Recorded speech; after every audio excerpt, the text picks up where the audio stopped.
The Star. Yeah, y'all already know. Seven the pan. That dude Biz on the beat. Yeah. We live in entertainment. Sound change. Crown the kings, homie. This is where it get ill. About to have the tip off live as a tip drill. From the court to the diamond, to the track, to the big skin, flying round the field, starting five forever, keeping it real. If it matters in the world of sports, jeans and long sleeves, they taking no shorts. Hot to death, oh yes, these are the sports podcasts live as a pros course. Biz market wave, the starting five goes off.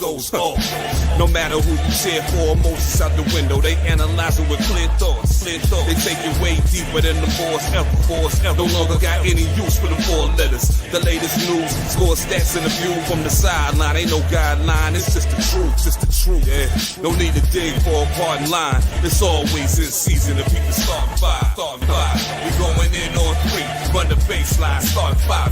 We got what you need.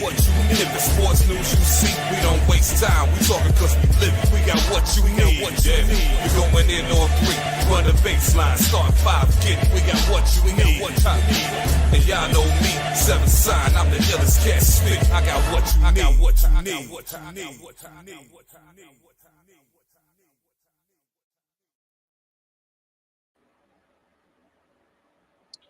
And with always us having what you need, I promise, it will not come in the form of a loogie. I trust and believe. We got everything you need except for that spit. Pause all on the spit. Anyway, you know what it is. You know who this be. It's your boy the mayor, that DJ named Ace 5, your mom's favorite fat guy, all the way from deepest, darkest Africa.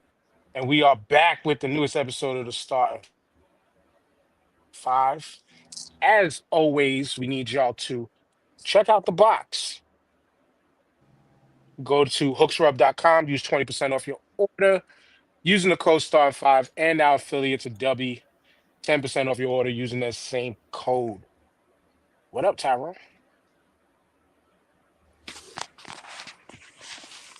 What's up? Can you hear me? Let me hear you. Just like a I senior didn't know. citizen with new technology. Oh, no. I'm here, man. Look, the show must go on. I'm not in my usual spot, but you know how it is. Life starts life and when it ain't supposed to. But the show must go on, man. I'm here and I'm ready to go. And I see we got a guest today. So what's up, man? Welcome. Thanks for guys for having me on. My name is Brett, aka that ball bro from the Bronx, New York. As you see, my gear on, I'm a Giants fan, and you could possibly tell that today was a shit show. It's going to be a shit season. You know, you ever see that option in Madden where it says sim to next season? That's what we should just do right now. Pretty much, man. Let's just fucking sim to next season. You know, I live streamed my commentary on TikTok for the game, and people were like, "Oh, we need to put Jackson Darden." Man, with this fucking online, that kid's gonna get killed quick, fast, in a hurry. I'm in no rush to see any other quarterback right now. It didn't matter who we have on the sun today. It was gonna be a disaster regardless. But we're gonna get back today, especially when the other brothers, if they start coming through, hopefully they're not drowning their tears in early season Giants disappointment, as predicted. What's there to be in tears for? It's expected, man. I don't know what any other. Listen, at least I can say about me, I'm a realist. You know, like what am I expecting when my quarterback room is filled with Russell Wilson and Jameis Winston? What am I expecting out of that season? A good lunch buffet. Exactly. Here's my WWE dig: a better, just as equal catering situation as all the people you cry for on screen in WWE. They get to eat just as good with the crab legs. Maybe Sierra might bring a plate or two. You know what I'm saying? Mm-hmm. But they're catering, Giants catering. If I don't know if you ever been to the Coaches Club over there in that stadium. Yeah, they got some good ass food in the Coaches Club section. A Giant Stadium. I'm sure it's as good as WWE's backstage catering. Yeah. But yeah, so you don't know, Tyrone, my bad. And this was no gang attack on you, the homie. But my brother Ball Bro down here is also a fellow wrestling podcaster, wrestling content creator, and newly crowned like most of us. We ain't watching WWE no more type of guys. Oh, good. Have Yeah. fun with that life. I mean, I am. Listen, dude, like this dude will tell you, like this year, I have traveled the most I ever have to for wrestling shows, and man, I told a few others this. Like, I'm telling you right now, if they announce, let's say, like Forbidden Door, like, is it Mexico next year? I'm going to. I've always wanted to go to Mexico for a wrestling show.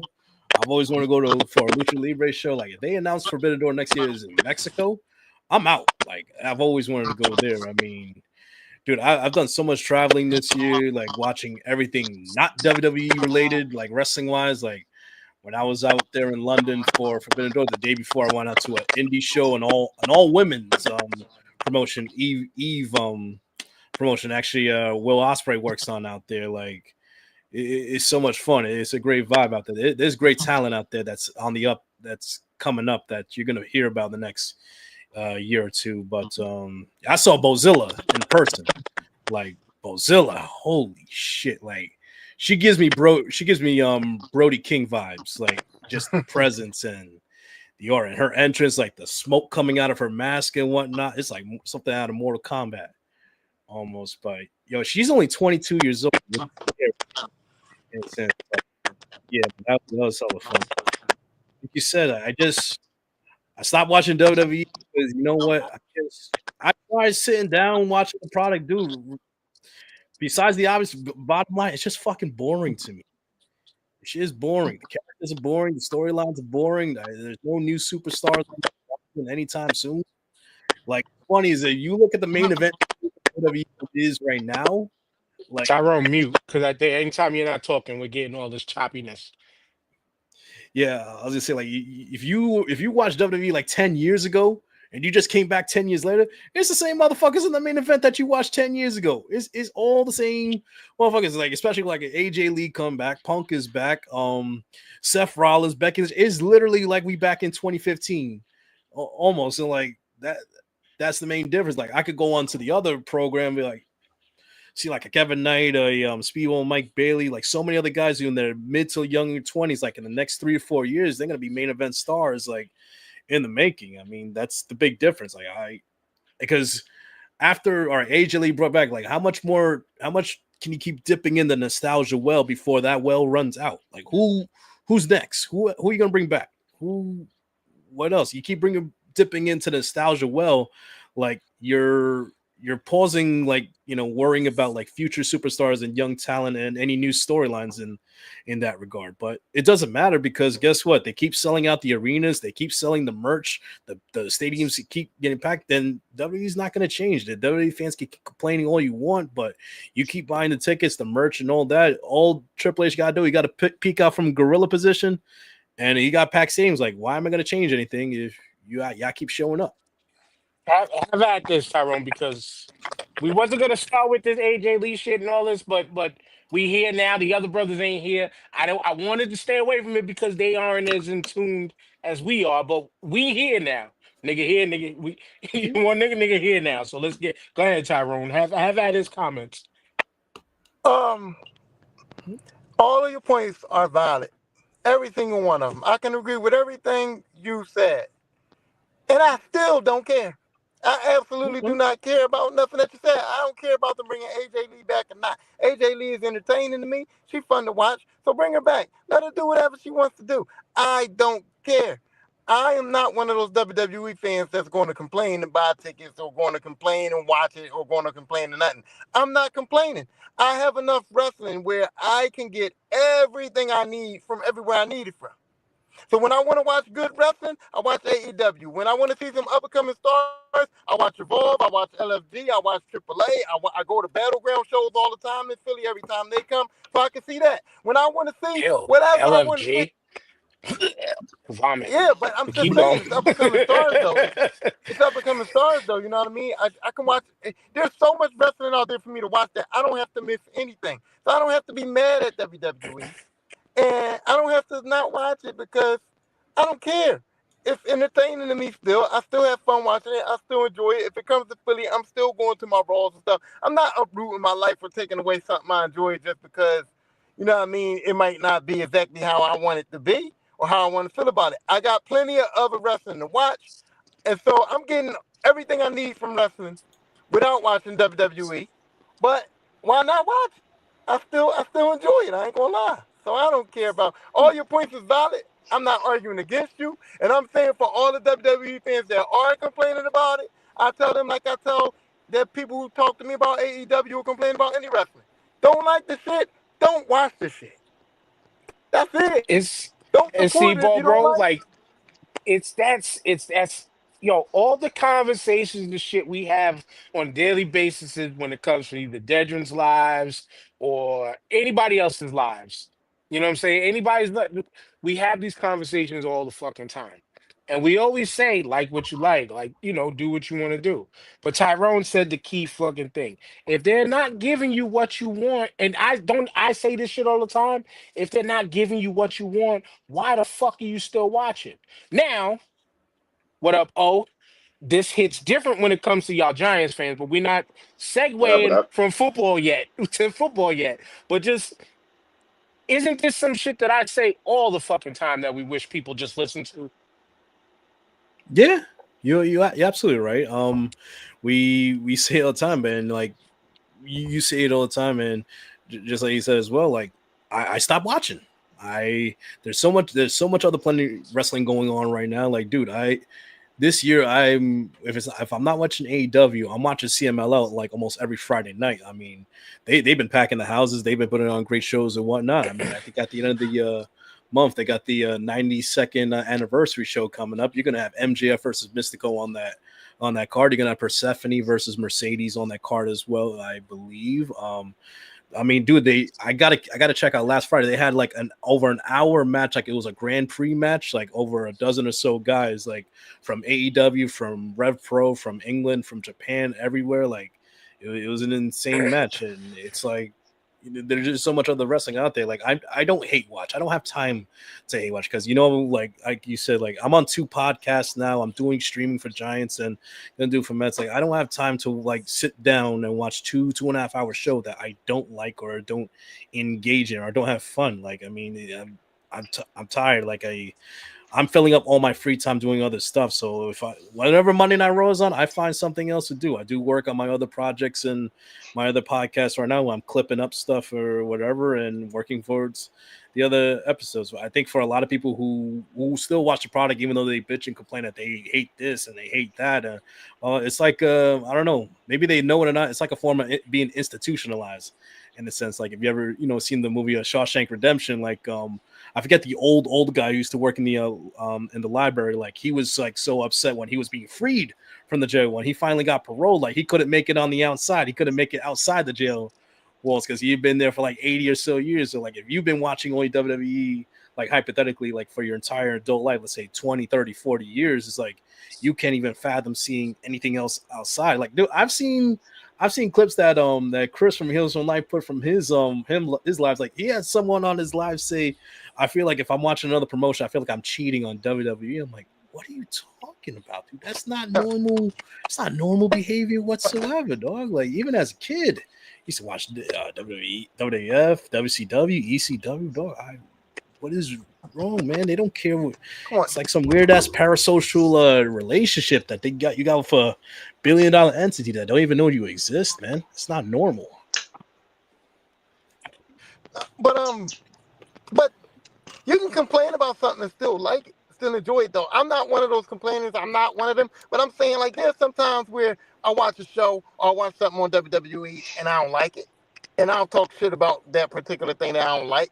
Doesn't mean I hate the program. Doesn't mean I hate the show. But there are things on the show that I can complain about, and there are times that WWE does some things that I can be like, yo, I didn't like that. Now, does it affect me enough to the point where I'm like, no, I'm never going to watch it again. I'm not going to support them. No.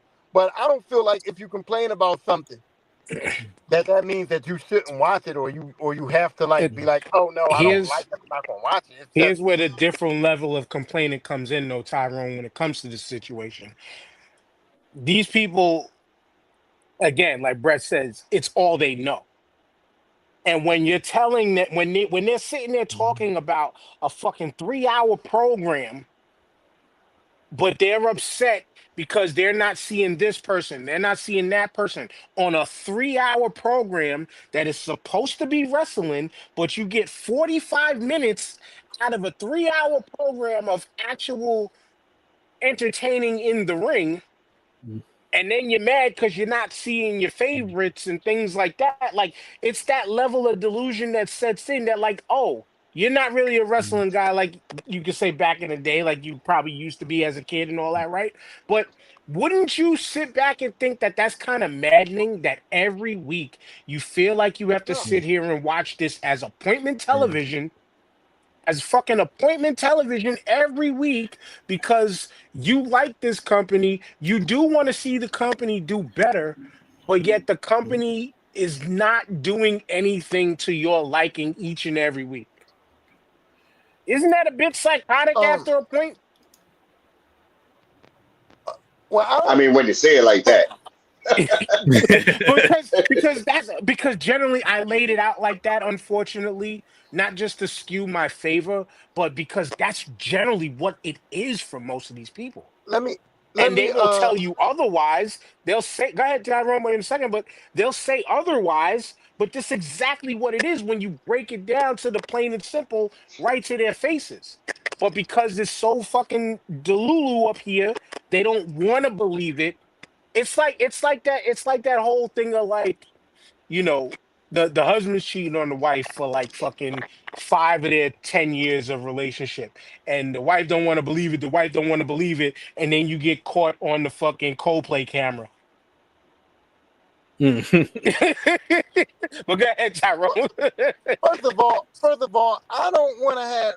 If somebody tells me that they a wrestling fan, and I'm talking to somebody about wrestling, and all they watch is WWE, I'm dead in that conversation. You're not a wrestling fan, dog.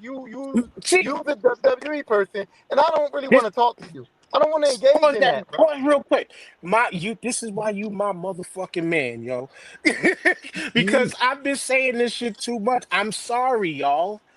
If you are just a WWE fan, you are just a fan of the WWE. You are not a Right. fan of wrestling. How many fucking ways could this company tell you they are not a wrestling company? They Or at oh my least god. at least Tyrone is saying to you, like, yo, like, but I know it's not that. But this is where I get my enjoyment from. This is what, What and this is what I'll be saying to people.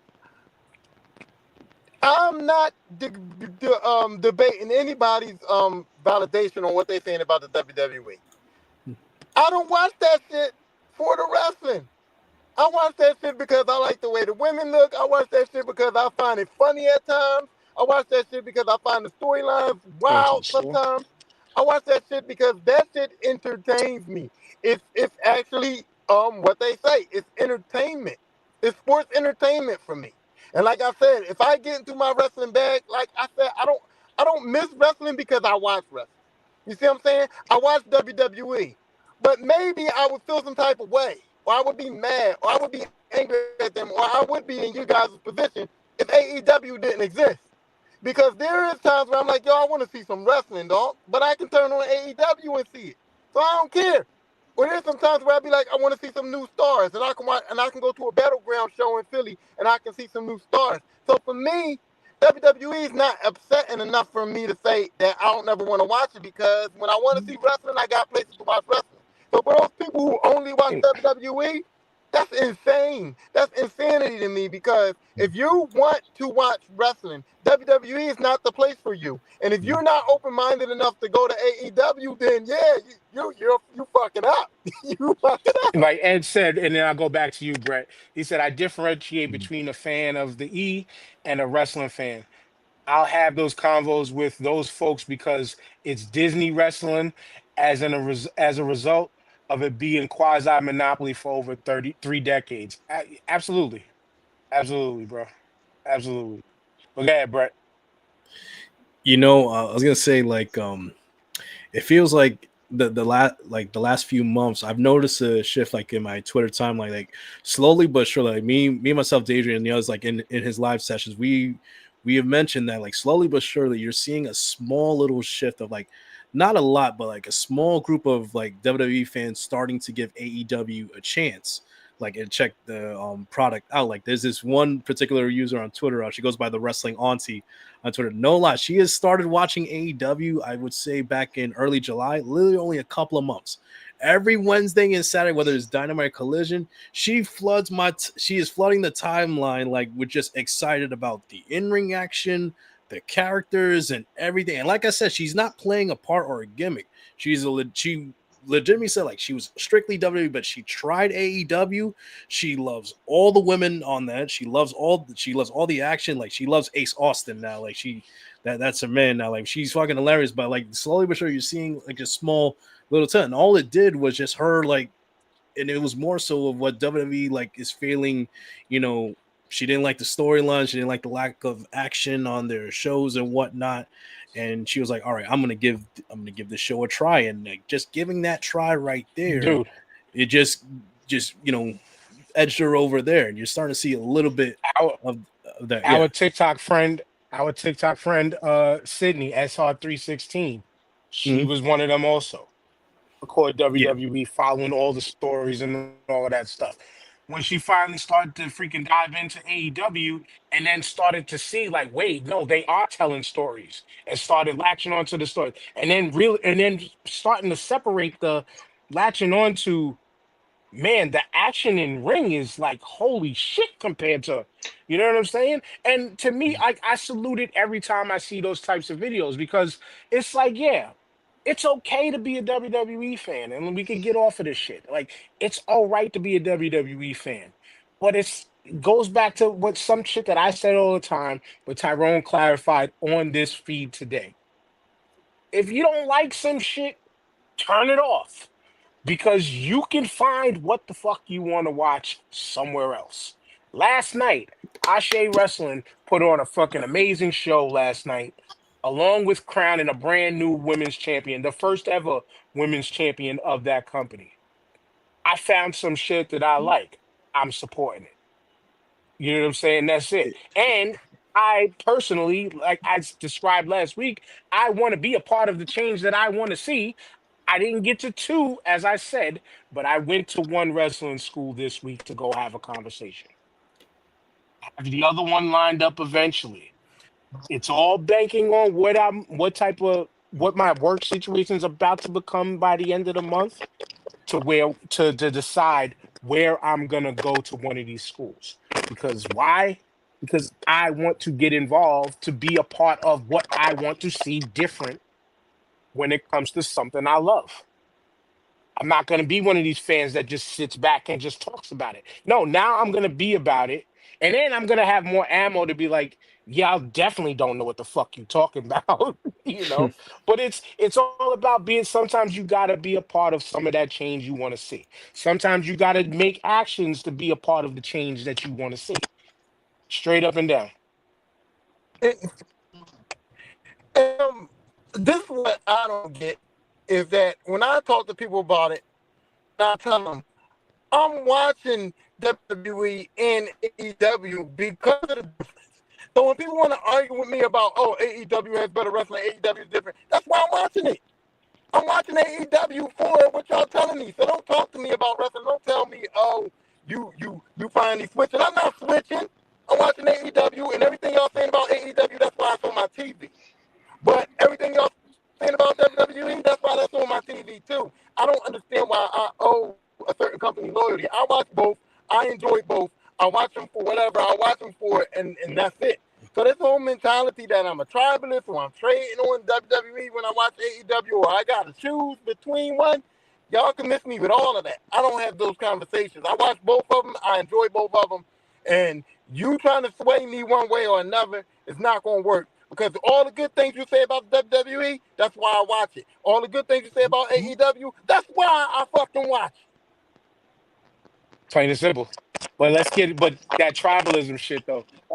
As I said on as I say on everybody's lives, and oh, you can relate to this.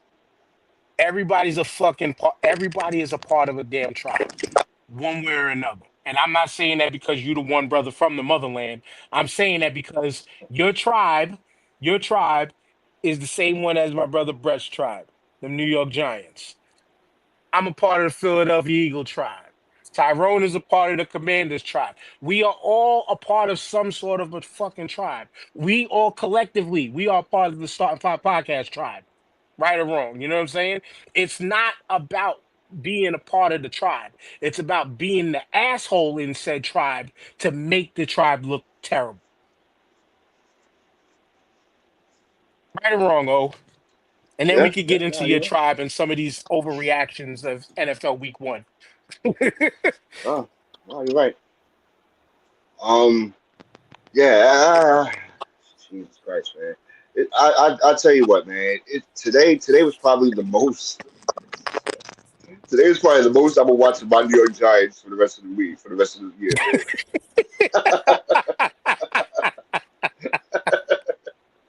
I'll be Not honest with wrong. you, man. Yeah, man. My pops pulled a veto card on me, anyways. I ended up watching more and more soccer than international soccer than my Giants. But from what I saw from the Giants, I mean, it's I mean, did they practice? Did they know that week one was today? Like I don't know, man. I don't know, man. Shout out to Jalen Daniels, man, because you made him look good today, man. Yeah, and from what I saw from flipping back and forth, Tyrone, I don't know if you watched your team much today too, but from what I saw today, even the Commanders still look like they were having they were first game jitters and they wasn't rolling like people was going to like I would say like I'm expecting to eventually roll on teams. I I don't know what I could take from that game because I thought that the Commanders' defense was was playing very well, but it was the Giants, and it was pretty bad. So I can't really judge the Commanders' defense, but what I can say is the Commanders' offense is not where they're supposed to be. I mean, they should have scored a lot more points the way the Giants were playing, and they didn't. They let the Giants in those games, and that's what I was talking about. Even as bad as the Giants played, in the fourth quarter, the Giants was in this game. And that's why I was saying I don't trust Washington because they are going to keep teams in games, and some of those games they're going to lose. It just so happened that the Giants that they couldn't manage to win it. But let that have been a half decent team, Washington probably would have lost today. And that's how I feel about it because their offense, as stout as it is, didn't look like they should have looked today playing a bad team. No, Brett, this is Uh, your team, so No, we he's staying absolutely here on y'all team. no, he's absolutely right. Because it was like what the middle of the fourth quarter. We got the ball. We got first and goal on our own 3, and we didn't punch it in. And like you said, I wasn't expecting much because we were missing 2 starting offensive linemen to start before even the game, before the ball even snapped. So I mean, listen, the fact that we were even this close, I mean, like I said, I don't know if that's more on us or, like you said, more of a detriment on the Commanders. But like you said, it's week 1, and they don't do preseason like they normally do, where basically no starters really play at all. I mean, that's why I picked the Chargers to beat the Chiefs because I was like, you're gonna beat Mahomes, like you're gonna do a week 1 when everyone is still figuring out everything, and they're still getting in their reps as well. But I think the Chiefs, they may have lost Worthy for a long time. I think he got hurt very early in that Friday night game, if I heard. And remember, Rashee Rice is he's out another 5 weeks because of suspension. So if you're gonna get the Chiefs, get them early in the season. Like, so we'll see what We happens got there. them But next week. oh yeah, you got this. Is it in Philly or in Kansas City? Kansas City, I believe, but it don't All matter. right. It really, No, to yeah, be honest with you, it don't matter. Shouts out to yeah. I your think you podcast guys. partner. Yeah, I think Brother. you guys should beat them. Honestly, I think. Yeah. But I was gonna say, shouts out to your podcast partner, Abe from DT. When on his post, I said the Kansas City Chiefs lost their invincibility cloak last year after we beat the brakes off of them in the Super Bowl. mhm. And this Kansas City Chiefs team is not. I mean, yeah, they're not. They're not right now. They're not gonna. I mean, again, This is Overreaction Sunday. So we're OD overreacting on everything right now. And the way that the Chargers kind of kept them in the game as far as the Chiefs is concerned, the Chiefs showed that like they can't have close games like that all season. Nah. This Chiefs team can't have close games like that all season. Y'all Giants today, once again, regardless of y'all missing offensive linemen or not, it's gonna be a long motherfucking season for Oh y'all. yeah. it's, go- Any it's re, gonna be a long season. any realist, any Giants fan who's a realist, like, should not be surprised in not just this game, but how the rest of the season is going to go. Like, I have people in my sending me messages, oh, we gotta get Jackson Dart in there. Like, to do what with behind our offensive line? Hey, Like what you gonna? Uh, No, I This honestly wait. you There got, is absolutely no rush. this game had me saying Jackson Dart's I, gonna be in by game 4. I Gonna disagree get the with that. kid I killed. disagree with that. You had Russell Wilson in there. You saw what he could do today, and it ain't much. Get Jackson Dart in there, man. See what this kid could do. See if you got something in him. Because playing Russell Wilson ain't gonna win you no games neither. So why not see what you got in this young kid, man? Just let him Oh no, play and see what you he's got. gonna get in. He'll. I was my prediction. I thought he was gonna get in like week 7 or 8, but no. After today, I say like week 4 or 5, the latest right now, and I, then we go from there. half of this game. I understand what you just said, bro. You gotta say what you say. Yeah, he went. He's going to I Cybertron thought he this was gonna week, get in not the me. second half of this game. Tyrone is communicating with the with the Matrix right now more than us. But nah, yeah, Oh, I gotta say, I see Jackson Dart by week 4. Oh, possibly. I mean, we got to fix that offensive line first, man. I mean, and it's like yo, it's a running problem that we have, yo. For like the past since Eli was there, yo, we haven't had a good offensive line. You know, And I even don't, when Eli was there, y'all didn't have a good offensive line. Y'all had an yeah, and offensive wait, line just knew when to play hot at the right time. yeah, yeah, yeah, pretty much. I mean, because man, you bring Dart in there, and these teams are gonna tee off on him. You know, I mean, as far as our defensive line, I mean, we had instances where I saw potential, but for the most part, man, for what I saw, it wasn't.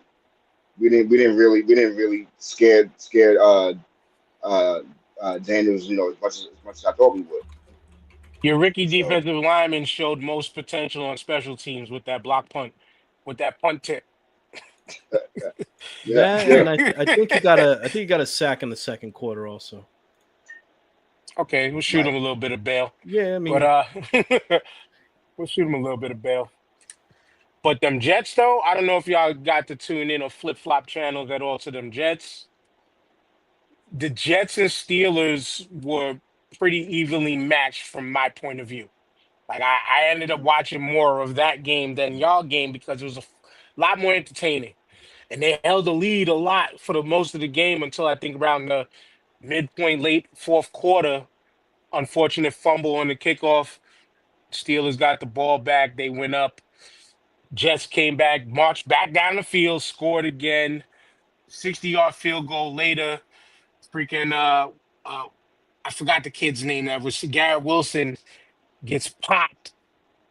Last play of the game for the Jets, 4th and 3, when Justin Fields actually could have ran for the first down to keep the drive going. But the way the Jets look today, especially with Brees Hall rushing for well over 100 plus, Justin Fields again almost totaled around 250 himself, combined passing and running.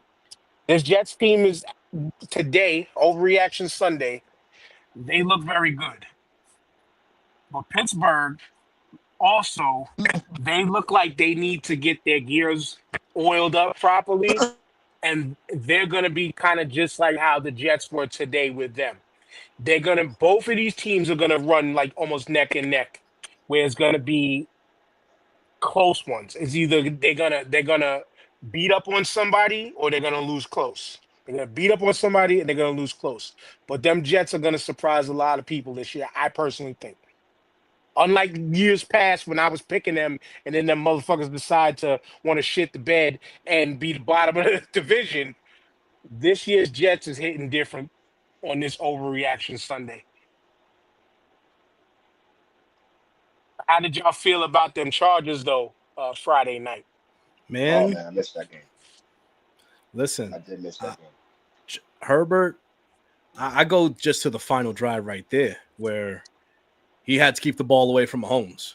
Like after they got that field goal the drive before, like get a few first downs and that's it. Like when it was 3rd and 15, I thought, shit, Mahomes gonna get the ball back.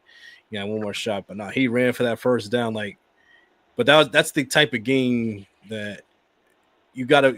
Even though, like you said earlier, they kind of lost their cloak of invincibility. The Chiefs still, you can't give Mahomes that last chance at the end. And you look at how the game plan the entire day, like how Herbert played. He played a flawless game. Like he was the line protect him for the most part.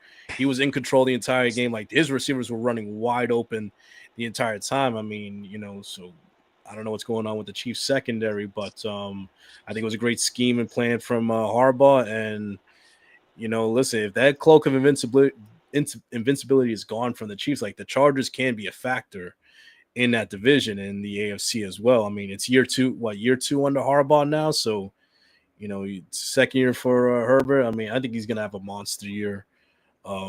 Personally, I think Chargers are gonna make some noise and surprise a lot of people, but I think they played a flawless game as far as like keep the ball out of Mahomes' hand at the end, and like I said, we'll see how long it takes for the Chiefs to get things going, but because they got your Eagles rolling in, so they could quickly find themselves 0-2, real quick in a hurry.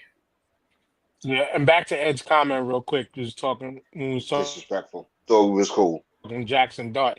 He said, "Let the kid hold." He said, "Let the kid hold the clipboard for a little bit." They did this same formula with Alicia Manning, where Kurt Warner was brought in for a year to mentor the kid.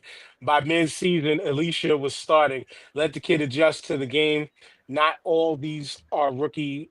Or not all these are rookies are CJ Stroud. I had to read it exactly how he typed it, though. I know what he was trying to say. Yeah. Not all these rookies are CJ Stroud.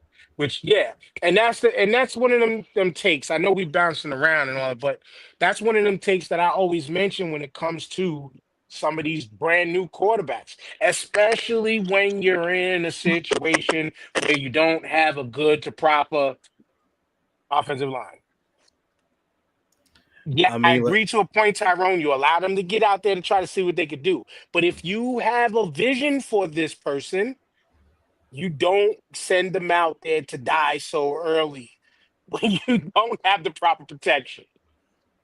You don't send them out there too early. It's like telling the kid to wear a condom once they first start. You don't send them out to the field raw dogging it to eventually die a couple years later from the monster. You make sure they got protection.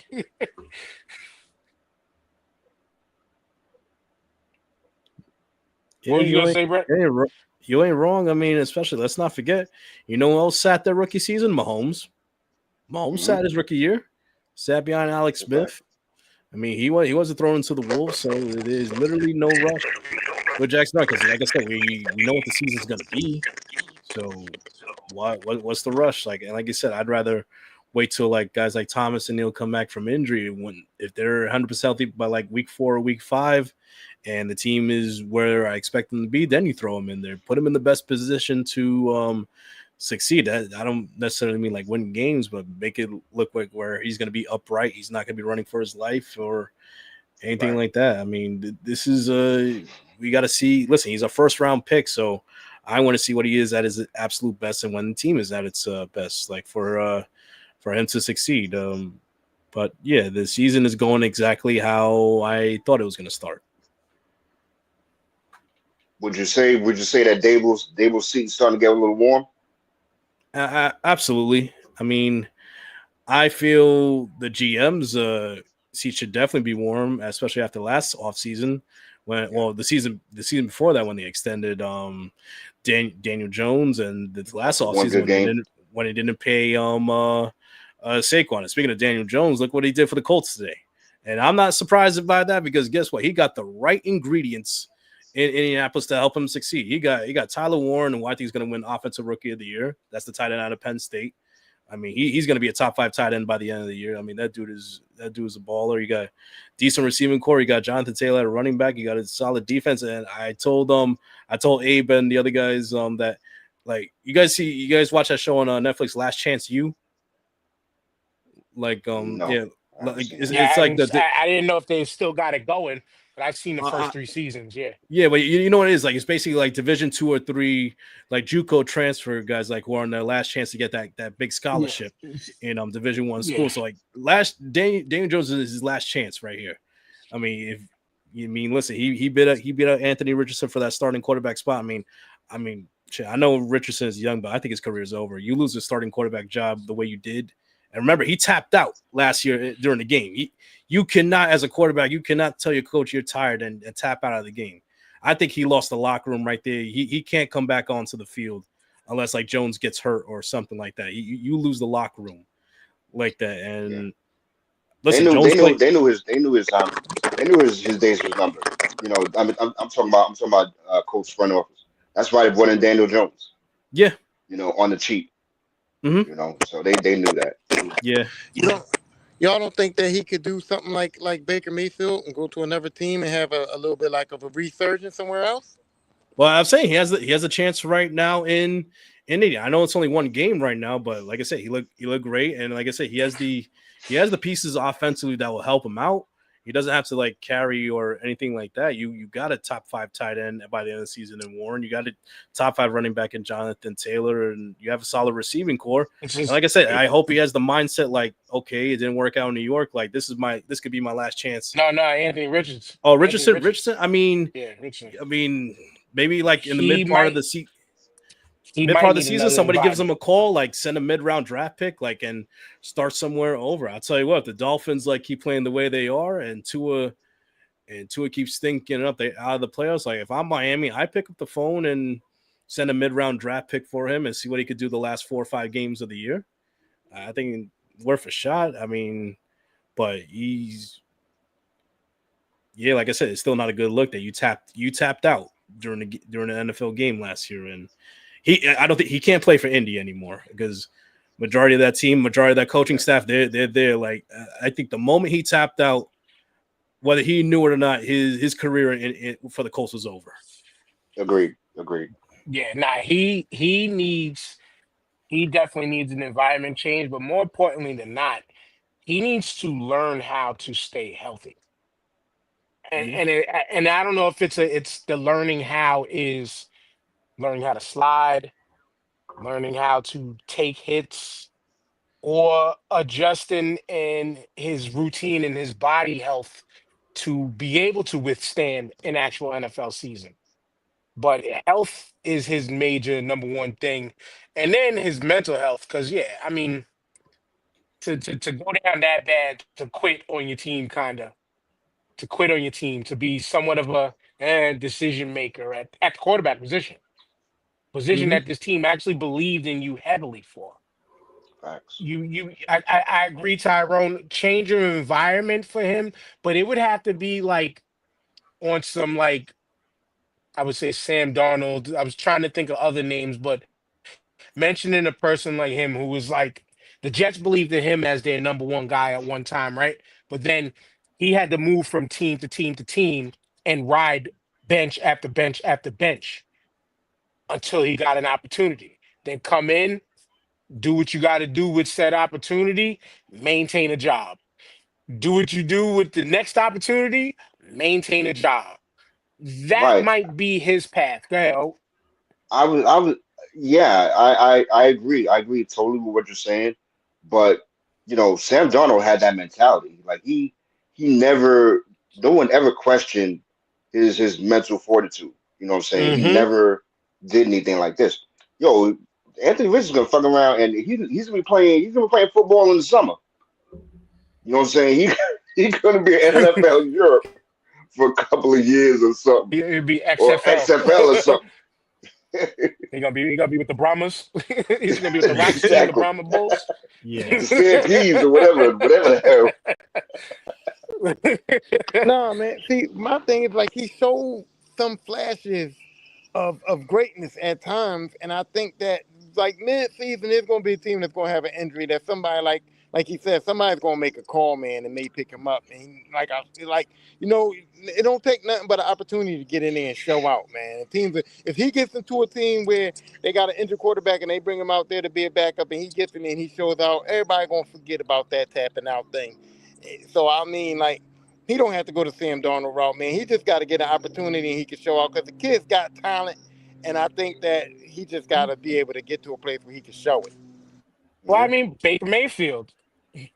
Everybody felt the kid had talent. Shit the Yeah. bed in Cleveland. Now nobody thinks of anything about Baker Mayfield prior to. Yeah. You forget that he played in Cleveland. Hold on. Yeah, But let's Oh, be serious.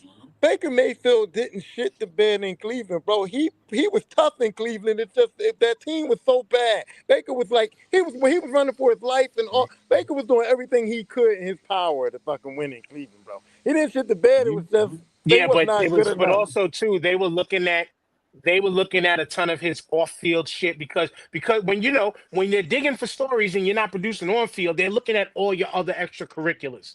And just discussing his other shit outside. How the fuck he got all these commercials, but the ooh, Cleveland Browns suck? Why is he doing all this, but the Cleveland Browns suck? Why is he doing all that, but the Cleveland Browns suck? Now you don't even think about none of that shit no more. Like I just said, like you don't think about none of that shit. Yeah. And we're not saying Anthony Richardson is him Yeah. because Baker had his team, them fucking Bucks contending Just like heavy. Eli, man. Just like you, Eli. The defense wins in the Super Bowl and we forget that he sucked. You know what I mean? Right? Oh, come on, man. Come on, man. listen, Here you go. you got three Here you go. examples. You got three examples right now that like you got three examples like freaking with Baker, with Sam Darnold, and let's not forget Geno as well. Like, their original Geno. destinations, it didn't work out, but like you said, like with Geno and Sam Darnold, like you said, they bounced around a little bit, they rode the bench with a little bit, and they got their opportunities. Like Sam Darnold got his opportunity because McCarthy, who the Vikings drafted, unfortunately he missed all last year. He got his opportunity, and now he got a new contract in Seattle. Same thing. And remember, Geno Smith had a health issue in the Jets. Remember when he got his fucking jaw checked? Yeah. I mean, shit. That was the most Jets news I ever heard. I'm like, I remember reading that in the paper. I'm like, what the fuck? Like, bro, oh my god, yeah. But I mean, and I don't know what is it about the Jets? It's both Geno and Sam that just like fucked up their development. We know what it is. It's a bad organization. It's a bad. It's some organizations are good at developing quarterbacks. Some aren't. I mean, we want to talk about Sanchez. We want to talk about Darnold. We want to talk about Geno. They're just not good at developing quarterbacks, right? Hey, Mark Sanchez 2 years in a row had them almost a game. Listen, if you had good Mark Sanchez or defense? Well, Sanchez was making plays. Sanchez was making plays in the playoffs. He made plays on the road. I remember like in New England and Pittsburgh. I think he held his part of, but like you said, if the Jets had decent quarterback development, like Sanchez, I think could have been his first 2 years. He went to back-to-back AFC championship games. Come on, like, man. I mean, nothing wrong with like losing to Pittsburgh, and New England on the road. Like, ain't nothing. Stop it. They was winning games 16-10. It was the defense that took them to that damn thing. It wasn't Mark Sanchez, bro. Mark Sanchez was not even a game manager. Mark Sanchez was like a dude that was like, as long as you don't throw no interception, we might win this game, bro. That fucking game manager label. Every quarterback job is to manage the fucking game. No, bro. It's not, that's man. The first. And let this be the last time I say. Let this be the last time I have to say this shit this year. No, because you're wrong. You're incorrect. I'm never wrong with that shit. Tom Brady was not a game manager. Job is to manage the game. Not hold on. Time out. You can if I'm using your example, then I could say Tom Brady was a game manager his first 3 Super Bowls that he Let won me New say, England. Thank Did they you. beat the Rams because the defense won that championship? You can make the argument with that, right? Can I not? No. They didn't beat the Rams because of that defense. Because when the game was on the line and the Patriots needed that last drive to get in field goal range to win that game, Tom Brady did that. That's what I'm talking about. There are times in games Tom when you Brady, got to not be the able to go to your. receivers, not the offensive line, not Listen, man. Like I nope. said, Tom Brady threw anybody. them passes I can up. be. He ran down the I field, can caught be. him himself. All I that. feel like I can Tyrone be a logic. great. I feel like I can be a great NFL receiver right now if the ball is constantly hitting me in my chest, bro. If the ball is constantly hitting you in your chest, you better catch it. That whole first playoff run, I don't even think they Listen, scored over 20 points in okay, any of so them dude, games. wait, hold on, but time out. Do you agree with this statement, right? It's not about that. It's about if the defense keeps me in the game, there's still a time during that game that the defense keeps me anywhere. I can look at my quarterback and go, hey man, I need you to go out there and win it. And Tom Brady was that dude that you could say, yo, the game's on the line, the defense did their job to keep it close, but right now, you gotta be that guy to go out and win it. And that's the difference between a Tom game Brady managing became, quarterback and a game but winning quarterback. Tom Brady became that guy. But as I always say, a quarterback's essential job is to fucking manage an offense. And Every quarterback is supposed to manage the game. I mean, it's just a basic, it's like the base level of I think everything. I I get I what you're mean, saying, it's right? But slander. It's slander all the fucking time. You're calling them a nigga. I get what you're saying, right? Because all right. So let's be clear, right? So the first quarterback I think we started calling the game manager was Alex Smith, right? And Alex Smith did nothing flashy. You know what I'm saying? I mean, of course he'll throw downfield every now and again, but he basically didn't make he made a few mistakes, but he didn't take a lot of chances. He wasn't someone you consider a gunslinger, like a Brett Favre or someone like that. So when you hear the term being thrown around game manager, you just think of someone, 5, 10 yards, 15 yards every now and again, and let the receiver do his thing. Not, I'm not going to take a lot of chances. So and that's where the term, I guess, game manager comes into play. what were those offenses under Tom Brady? Yeah, You can it literally was that. repeat what you just said. It was that. Yeah,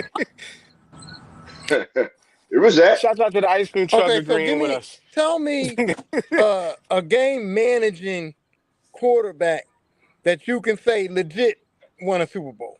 Like legit won a Super Bowl. Who won last year's Super Bowl? You consider Jalen Hurts a game manager? Again, every quarterback's job is to manage the game. But I can say Jalen Hurts because if Jalen Hurts isn't finding somebody open, what is he doing? Okay, great decision making. I got to take off. I'm running the ball. I'm doing this. I'm doing that. With the offensive play calling, they're either making the right plays off of the said play calling, or he's adjusting and audibling into the right play to make sure the shit works. You can't find somebody downfield, he utilizes his legs. If it's not for a run play, the man was making accurate passes. If there's nobody open, the dude was throwing the ball out of bounds because the play was lost. I can't take a loss in a sack. This is all a part of managing the game as a quarterback. This is why it's like, no, what you're talking about, Tyrone, is yes, like Brett said, like O said, it's being the flash guy. It's being the flash guy. But if you know how to manage, no, actually no. What you say every year when we talk this game manager shit, it's the game manager person is the person who just does just enough, who does just enough. Right. It's just enough. But again, when you take the essence of what a quarterback is supposed to do, Tom Brady, Peyton Manning, all of these guys. Their job is to manage that Eli. offense to put them in position to win. Yes, Eli Manning in playoff time, playoff Eli. Yes, every quarterback's job is to manage that offense to put the team in position to win. That That is the job of a quarterback. People just use, I fucking hate that term because people don't understand that's what you are. If you want to take it past game manager, then you do that. But every quarterback's job is to essentially manage an offense. that's That's that's just the technical term for it. That's just the right. It's my technicality of the bad. It's not situation. the hood barbershop term. You're right. No, it's not real though. It's not. It's a technical term, but there are quarterbacks that are out there that are playmakers, and there's quarterbacks out there that are game managers. The game managing quarterbacks, you know what they mean. You being technical, but you know what they mean when they saying game manager. They I talk about a do. guy, right? And They that's what calling that him a is. nigga. That's what I'm Hey saying. yo, man, They being no, man, ignorant. yo, They you being growing, man. ignorant. That's exactly what the fuck I've been saying for all these years. No, You're no, fucking no. slandering him. You're calling him a Yeah, fat bitch. I You're am calling slandering him him. a pig. You're calling him a piece of shit. It's Listen, fucking man. derogatory language for a Uh, quarterback. You're right. Because I want him to be a game manager quarterback is mediocre. He's a bum kind of a little bit. If that's your definition of what game manager quarterback is, then I'll list you some that won Super Bowls. Trent Dilfer, Brad Johnson, right there. Yes. It's that if that's Mark your Rippon. definition. What was that? No, I said Mark Mark Rippon put Rippon. numbers up. Mark Mark Rippon Rippon. put numbers up. Joe Namath. Can we be honest about Joe Namath? Joe He Namath might is be a the bum. most. He's the most undeserving quarterback to be in the Hall of Fame. Let's keep it a Yes. buck. He's the I most. agree with He that. is the Bill Can't Bradley take of that Hall of shit away Fame. from him. I know, no, He I Can't take is it the away from Bill him. can't take it Bradley away of from him. Hall of Famers right now, man. I'm just saying what he accomplished, Okay? and comparing to all the other quarterbacks, I'm like, dog, the Super Bowl you won. The only Super Bowl highlight you have of him is him running off the field, playing like, dog, you won. What was the score of that Super Bowl? What, like 13-6 or whatever? Like it was like field goals or some shit like that. Like you can't even find a Joe Namath A win's highlight. a win. No, Bad I was legs. win. Absolutely. Bad legs. Eat that W. Oh yeah. Listen, you know what? I hope I see Jameis Winston in a Giants game before Jackson Dart. I want to get some comedy in this Giant season somehow. And watch Jameis just fuck around and get a win or two. Literally, Right. It'd be the one game y'all beat us. that would be like the week 16, week 17 game where you got the number one seed and you're resting stars and whatnot. Now, by definition, Jameis Winston is not a game manager. No, he's a gunslinger. He's a bench player. He's a gunslinger. He's a bench. He's a bench player.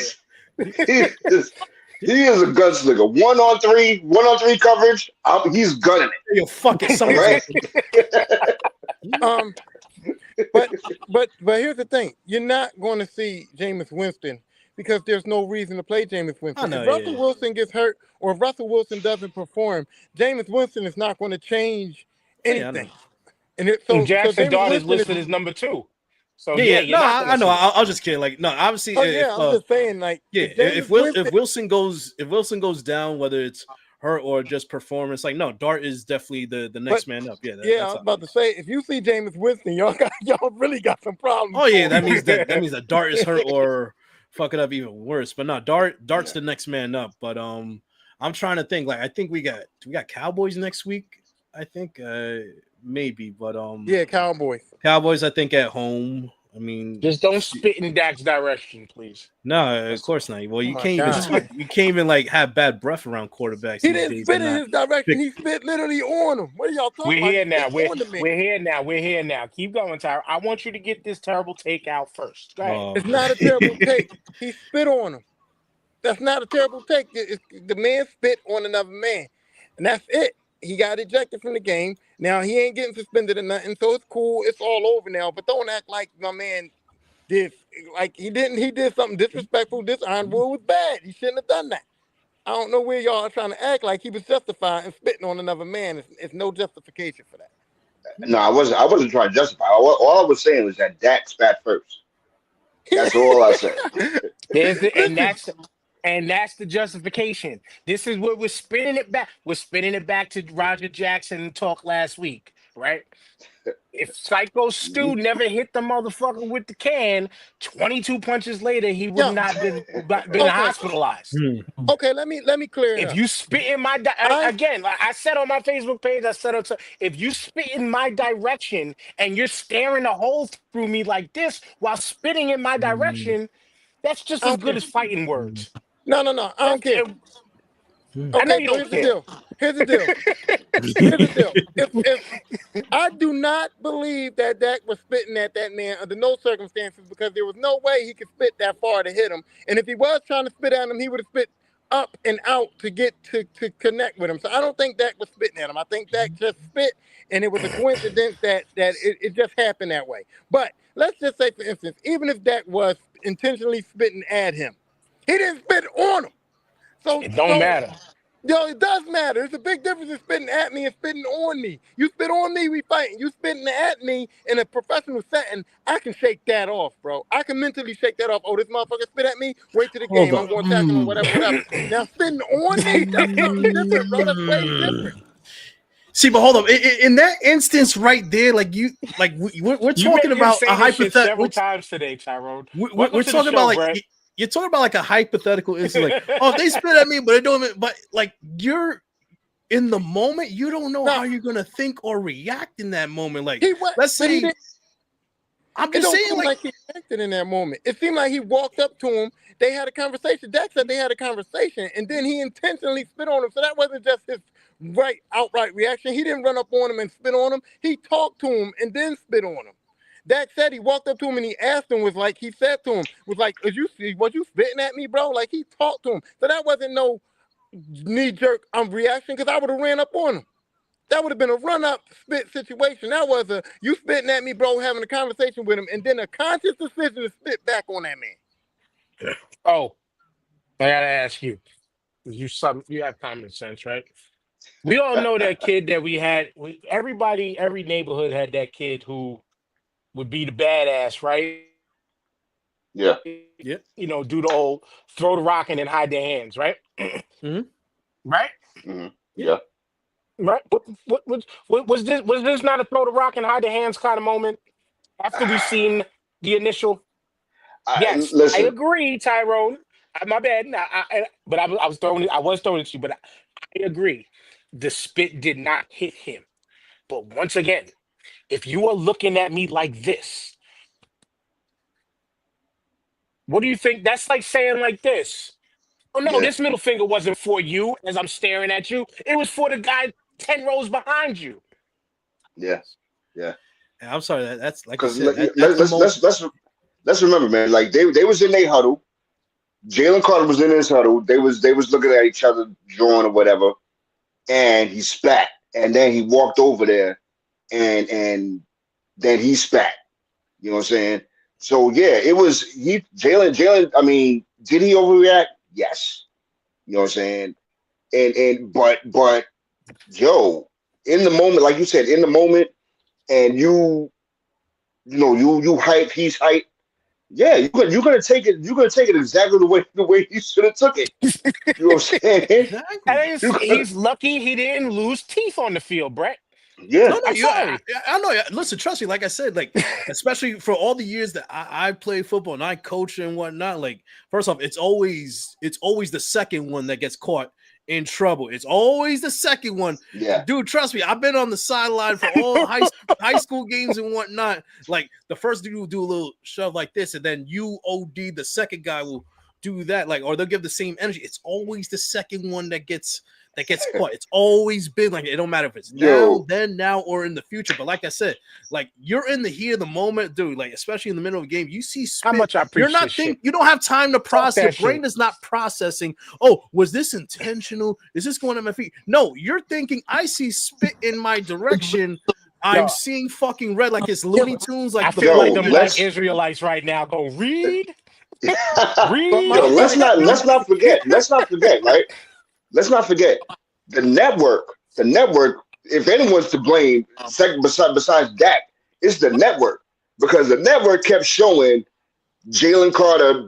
All they showed was Jalen Carter walking over to him and spitting him. They never showed Dak. Like, well, why did he do it? You know what I'm saying? Because it just seemed crazy. I'm sitting there watching Right. watching the game with my mom, my pops, and we all like, yo, this dude need to get suspended. And I think I put it in the pot in the thing. I was like, yo, he need to get suspended. You know what I'm What Even saying? I Because you seems got said it. kids Even I watching. said it. Yeah, what seems right. And you a crazy fan. what seems crazy to me when I actually saw the spit from Dak, what seems crazy to me is that y'all think that Dak's got rocket mouth. Like I don't understand. You can't spit on a But man from yo, 10 feet away from him, bro. bro, what I'm saying is that Pause. nobody I was saw about to that. say something crazy. You can't spit on a No, man yeah, from 10 feet nobody away saw from that him. till the next day though. I was about to say something. But what I'm You saying is this. absolutely can. Let me just say that you absolutely can. No, no, not like that. But go Not the way ahead. he spit. No, listen. If you want to spit on a man from 10 feet away, you gotta Technical lean nuke. back. You gotta honk a loogie. You gotta really spit. That lean between the two linemen and spit like a little spit on the ground. That tells me he wasn't trying to spit on that man, bro. He was If I not trying to wanted to spit on hit that man. this, That man was 10 feet away from him. if I wanted to spit right now and hit the car that's parked on the curb, ten that's feet right, away, I you could can do do that. it. I can Yeah, but you fucking can't. do it. Did you see how Pause. That's Dak why I'm spit? pausing myself because this shit sound wild right That. now. But if you Chill, looking at that, chill. if you Yo, looking dude, at that, dudes will you be can. walking down the sidewalk right now. They hear that. Yo, what the fuck he talking about? If What? you looking at that, Exactly. he was not. He was He's like, not hey, spitting yo, he's with gonna spit intent. 10 feet. What? Yo, to spit 10 feet on somebody, you gotta spit with intent, bro. You can't just do a little. You gotta You lean back on that. You you gotta get gotta that hate dude a beat out. motherfucker to spit on someone like 10 feet away from you. You That's what gotta I'm hate saying. that So I don't think motherfucker. I don't think Dak was trying to spit on him. Even if Dak was just spitting to say like "fuck you" or whatever, okay, that's it. That's just words. The spit didn't touch me. I'm mature enough to go, man. Listen, he spit, it hit the ground. I ain't paying that no mind. But to walk up on him to get close enough so that you can intentionally spit on him, bro, that's outrageous. I don't care what y'all saying. That's not a knee jerk reaction. That's No, intentional. it's you. You are correct in the yes. That's outrageous. But go back to where I keep repeating. You can't tell me how to So, dictate so my actions in the okay, moment. okay. So here's my problem with that. Here's my other problem with it. Right, you're a grown man. If a man walks up to you on the street and spits on you, is your reaction to spit back? Because that's gay to me. That's like that's not no man shit. If you spit on me, we rumbling, bro. That my reaction is not gonna be to And spit back on you. Tyrone, and So this is where you haven't been listening to us all show. Haven't I said Dak is lucky that his teeth weren't on the fucking field? that's not lucky in football passing a helmet, man. What you gonna do? You ain't gonna hit you. You know You, how you easy can't it is fuck to up. get right up under. What Man, are you no, man. talking about? Have you Listen, put the helmet That on? it's that real. rarely Listen, ever happens. these helmets today are because like the high school kids I coach, the helmets in the NFL and like college and high school, they're pretty much the same. They are so easy to come off. Listen, if a kid is smart, football player is smart, you know what the first move you do? First one, open hand, uppercut, take that shit off, and then you come with the fucking right hook That's over. it. I've seen it It's happen on super a football easy. So field.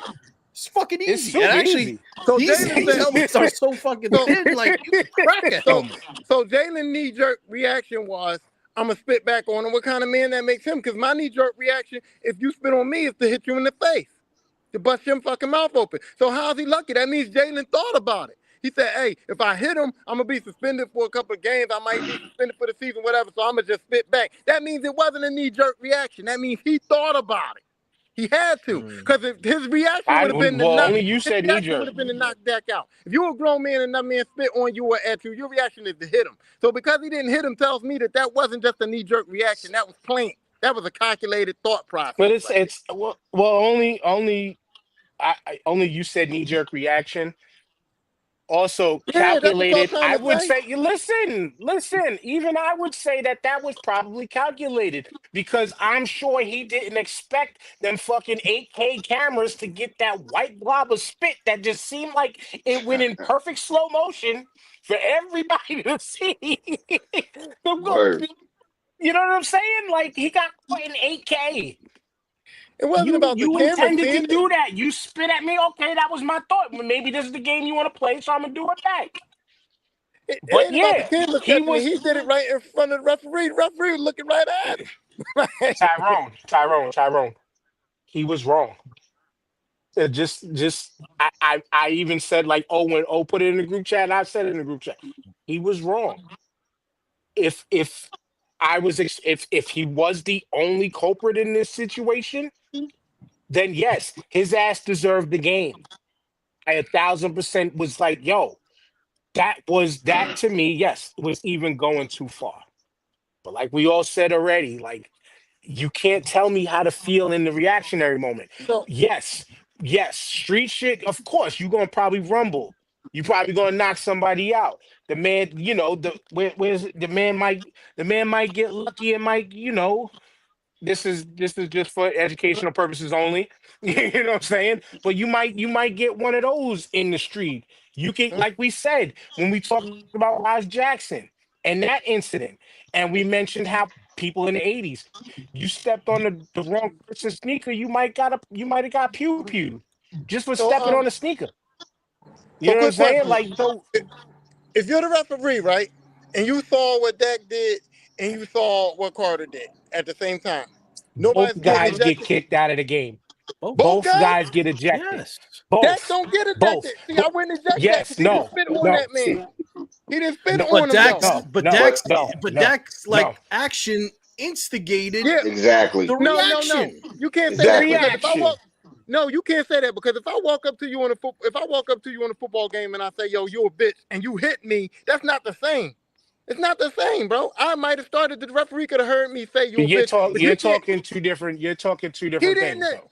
He didn't touch him. If Words I, versus bodily fluids. It don't matter if it look at it. yes, Don't it matter if does. it hits you or not. This is Yes, it words versus does. It bodily does fluids. matter to me. Point is, but no, but you're moving the goalpost off the question you just asked. The Y'all, NFL knows they can't have Dak eliminated in the first fucking game. Let's get conspiracy theorists with it. Like they no, can't have Dak off the field in the first fucking game. they can't have Jalen Carter Imagine. off the field in the first game neither, though, Well, Yes, they brother. they could. did. They did. Yes, they Because could. he And what spit the on fuck was the somebody. outcome? What was the He outcome? had to They be. still He lost. Them spit on bitches, someone. He them had to cow be. bitches still lost. Fucking Them CD cow Lamb I'm, bitches eating still I, CD lost. I, Lamb eating If I popcorn before almost, the I almost want goddamn to go. game.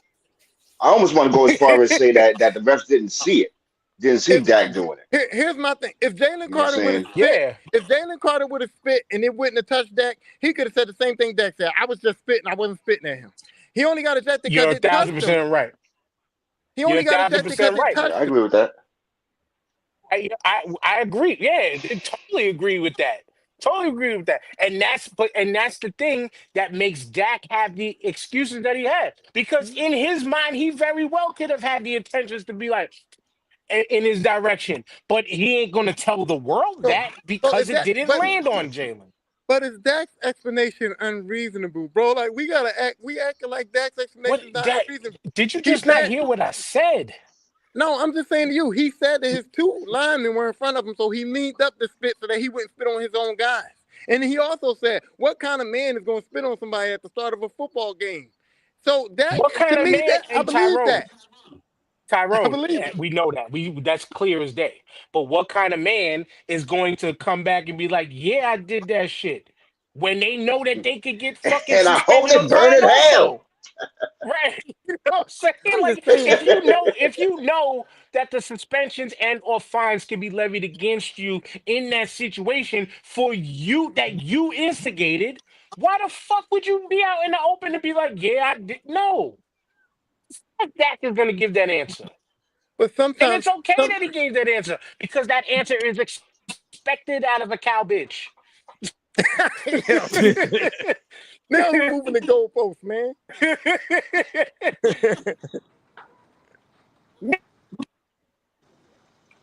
Me, nigga, me. Because why? Because we still fucking won. Overreact did not look like Philadelphia Eagles at all. Well, number one, I need to say, announcers, sports announcers, team and TV. Chris Collinsworth, number one, take Jerry Jones and the blue star out your fucking mouth. God damn it. The Dick Flute solo that y'all was giving the Cowboys all night was holy shit. Chill. That was Yeah. not the same Eagles defense that won the Super Bowl last year, too, commentary. Yeah. They kept saying this was the team that shut down the Chiefs. This was not. This was like a new freshman team starting over again on defense. And then offense. Congratulations to the Cowboys on doing a good job in keeping AJ Brown quiet, keeping Devontae Smith's catches very, very low. But again, Jalen Hurts' management of the game still led us to drives of touchdown scoring, Jake Elliott's kicking won us the game, and the defense played well enough along with shouts out to CeeDee Lamb for, like Brett just said, eating popcorn all game and Butterfingers the rest of the game. Thank you. Told y'all that Dallas had a formidable offense no matter what. If you got Pickens and Lamb on the other side and you got Dak throwing the ball, that's a formidable offense. So they're going to give defenses problems in the league. I don't care what defenses they are. But the other thing is, stop calling Jalen Hurts what he did managing the game, because Jalen Hurts did some play. He made some plays. He did some playmaking. That wasn't game management. I'm not going to Some of repeat those that runs was argument playmaking. again. That touchdown run was playmaking, bro. That's not game managing. He That's what I'm talking managed the game in the sense that like Mayor just said that the AJ like that Brown like he wasn't himself during that game. I mean, not himself, Yeah. it's just he was just the Cowboys defense, they schemed around him to limit his production. And like you said, Devontae's big plays were like kind of minimal and manageable at best. Like I think there was only really one deep pass to Jahad Dotson that he caught, I think, before the first half ended. That was really the only big play that he had. Everything else was like small little dink and dunks and like timely running by Jalen Hurts. In that sense, it is game management because like I said, Brown was a non-factor for the whole game essentially. Like, and the passing game wasn't what we saw in the Super Bowl. That's expected. It's the week 1 jitters that it's going to take, I say probably by like week 3 or 4, the true contenders are going to be out in the forefront and it'll be settled by then. So it's managed in the sense that his first target in AJ Brown like was a non-factor, and they couldn't move the ball at the pace that they wanted to. So like it's timely running that by Hurts that you could say he did manage the game appropriately. No, there you go. You managed the game to adjust. No, there you go. Those timely runs that he made was something that Eli Manning wouldn't have been able to do, and that's what I'm talking about. Game managers can manage games, but when it comes down to play making, game managing quarterbacks don't make those plays. So those timely runs you was talking about is timely runs that are made by a playmaker. They're not made by somebody like Eli Manning. Let's be clear. Let's be clear, right? Jalen Hurts is a dual threat quarterback, right? And you know, so Brett, you answered my question for me, because after the second touchdown, I was like, yo, how come they never had a spy for Jalen Hurts? When they saw that he had no problem taking off running, there was nobody in the middle of Cowboys didn't have really anybody just watching it, and that's probably because they probably had double coverage on AJ Brown all night. So yeah, Jalen Hurts, man, he did it. He won that game for y'all. By far, he gets the game football. Absolutely. And the guy that we got from y'all fucking Giants, was it Adore Jackson or something like that? Why am I forgetting his Adorian Jackson? Yeah, well, that motherfucker was getting used. He was getting getting cooked. CeeDee was cooking us. It was cooking us.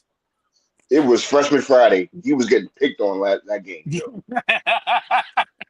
For real. I mean, for real. He was like they treated him like a halal plate. For real.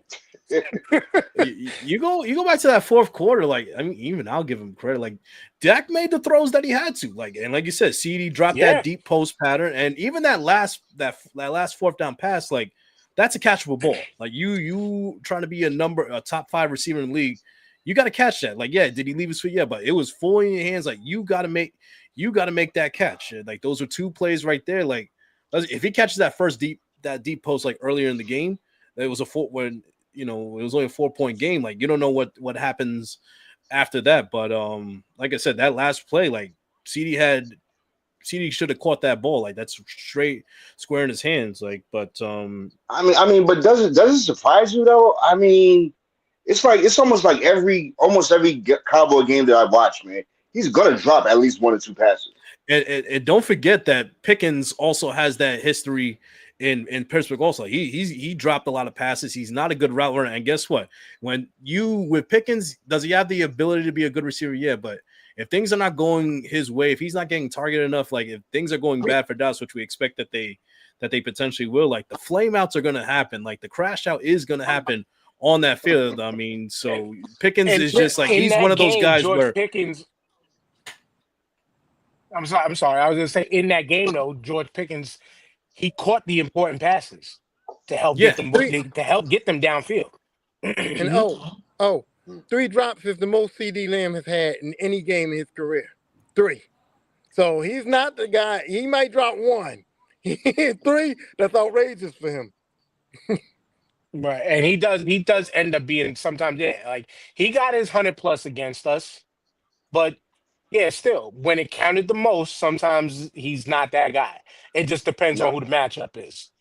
It really depends on who the matchup is when it's either CD is the standout or not. And unfortunately, he was the standout for dropping. And good on him. How about them Cowboys? I love it. I yeah. love it. I love it, man. But other than that, I mean, what other kind of overreactions do we have, underreactions for not just week 1, but for like the NFL season as a whole? Like, where do Uh, we see a lot of this season going? well, I see a lot of right now. I see a lot of overreactions about the Chiefs losing their first game. People are talking about, oh, the Chiefs aren't it this year, and they talking about the Chiefs right now. And I'm just saying, right now, the Chiefs are still my pick to go to the Super Bowl until you prove me otherwise. Because if not, I got to rely on Baltimore, Buffalo, Cincinnati, whose defense is still terrible, and then maybe Denver or another team might squeak up. But I'm not panicking over the Chiefs losing to the Chargers. I'm not. But a lot of people are talking about the Chiefs not being it now because they lost that first game to the Chargers. And they even if they start 0-2 against the Eagles, I'm still not going to panic on the Chiefs because the Chiefs are going to be there in the playoffs, and the Chiefs are going to be probably a divisional round threat to any team coming out of the AFC. they're gonna be in the Losing mix. their They're number gonna be in the one mix. receiver is shaky though. It does make things shaky. But I mean, we're talking good. We're talking good offensive coordinators over there in Kansas City. We're talking great, great offensive play calling over there. That offensive line didn't look as normal as best as they What? could. Like Pat Mahomes was on the run a lot that game. What? Pat Mahomes was on the run a lot. The What? Chargers was putting hands on that man all game. But I agree, you can because of who they are, you can't count them out. Like no matter what, What until happened they when they get the lost brakes Tyreek beat Hill? off of them. What happened when they lost Tyreek Hill? Everybody said they was done when Tyreek Hill left. Look what True happened. indeed. True So indeed. I ain't True worried about indeed. that neither. True indeed. True indeed. Brett, what other kind of overreactions you got before we hit Tyrone's last couple topics and then get out of here? I think it's too soon. I want to see how like these evening games end because I'm looking at the scores right now. Green Bay's up over Detroit, 17-6. Like when we get out of here, I'm gonna hit Abe up, see how he's doing with that. It was crazy. This dude, I don't think Mike is not even playing today. Yeah, I think they sat Micah down. They want to make sure he's 100% healthy before he's ready to go. But I want to hit Abe up, see how he's feeling. But I mean, no, the Chiefs are going to be there. It's week 1, but I mean, listen, I know with the Chiefs we expect the standard for them to, get things going. But like I said, with their receivers, like I said, Worthy might be out for a long time. He got knocked out early in the game. Rashid Rice, you still have 5 more games without him. I mean, eventually the league is going to catch up to you. Like not everyone can stay up on top. Even in the middle of Brady's 6 Super Bowls, like there was always like after the first year, there was a few years, like 4 or 5, in which like they were kind of mediocre or missing the playoffs themselves. And also Travis Kelce, like where's his focus at 100% right now? Because I would not be surprised if this is his final year in the league. I get that gut feeling, like just because of how bad they lost the Super Bowl this past year, like he probably didn't want his career to go out in that way. I think if they would have won the Super Bowl, he would have retired right there, in my opinion. His That's career what is I think. about to go out on a big high. Yeah, that's what I'm saying. On a He probably very wants to go out on the best big. high possible. So I think because they got blown out the way they did, like that's why he came back for this year. But I think regardless of how it ends, I think this is Kelsey's last year. I mean, the dude, I think we see he has bigger stuff on. The high that he's going out on is worth a couple $1 billion, brother. Exactly. So it's like, he going out bro, on $1 billion high. Exactly. So I mean, like I think his focus might be elsewhere anyway. But I mean, I don't know. It feels like one of those years. There's going to be a lot of parity in the league And we this year. I don't think there's going to be that overly like dominant juggernaut team that's just going to run through like the AFC or NFC. I think we're going to see a lot of parity, and like we're going to see that one team in the middle of the season that's going to be like, oh shit, they're like 5-1, they're 6-1, 7-1, or something like that. It's going to be one of those funny years. We always get one of those every couple of years in the NFL. And it's going to be a bunch of overreaction tonight because Buffalo and Baltimore. Whoever wins that game, the other team is going to. I mean, whatever team wins that game is going to be the Super Bowl #1 contender after that. And you know what I mean? That's like a playoff game, first game of the season. Yeah. They're going to go crazy on whoever wins that game, especially depending on how they win. Like if Baltimore blows Buffalo out, it's going to be Lamar Jackson's year. Baltimore's figured it out, and all of that shit after the first game won. I'm telling you right now. Yeah, I mean they're already calling both teams. Mostly the talking heads out there calling either one of these two teams are the Super Bowl winner this year. So that's always big overreaction, you know. But I will say though, like for like just clearance, I did pick the Bills and the Bills and Lions to go to Super Bowl this year, and I said the Bills would win it this year. I guess I like shit. I think Josh Allen hopefully finally breaks through, but yeah, I'm not gonna react like if whoever wins, like yeah, they definitely or whatever, and the other team is done for after they lost. Like, nah, I don't see it that way. Yeah, well, man, when you get a chance, I don't know react. I was gonna say, man, real quick, when you get a chance, you got to look up what Aaron Rodgers said after the game. Someone asked him like about like being the Jets. He was like, it was something along the lines like it was very like good, satisfying, like beating everyone in the Jets organization because he still like holds against that team for letting him go. They probably thought he was done and whatnot. Yeah, he put out a good quote. That you gotta look up. When you act like the diva that he did, you wasn't even like everybody trying to make it out to feel like a rivalry today was like, is Aaron Rodgers ain't a true rival to the Jets? Like you barely spent time there. You barely spent time on the field there. Like, and it was a shit situation. People thought that just him and his presence was going to get them over the hump. But what did it remind the world? It reminded the world, his presence on the Jets reminded the world of everything that I always talk about. Football is a team game. You need everybody. You can't always just have that one person that gets you over. You need all parts working. I don't care how great of a quarterback you are. If you don't have a good offensive line, you ain't gonna be shit. You're going to be gunslinger, like Tyrone and O said. You're not going to be shit if you have shit around you. The Jets, they thought they had good, and it didn't work out. It didn't work out. It didn't work out at all. But you know me, I don't overreact because it's a 1 week at a time thing for me. So I don't have no overreact. The only overreacting was Jalen Carter spitting. Yes, I can admit it. Jalen Carter spitting was a bit of an overreaction. But again, you saw how it played out. I feel how I feel. But even still, like Tyrone said, you got to use your fucking head better next time. That's all.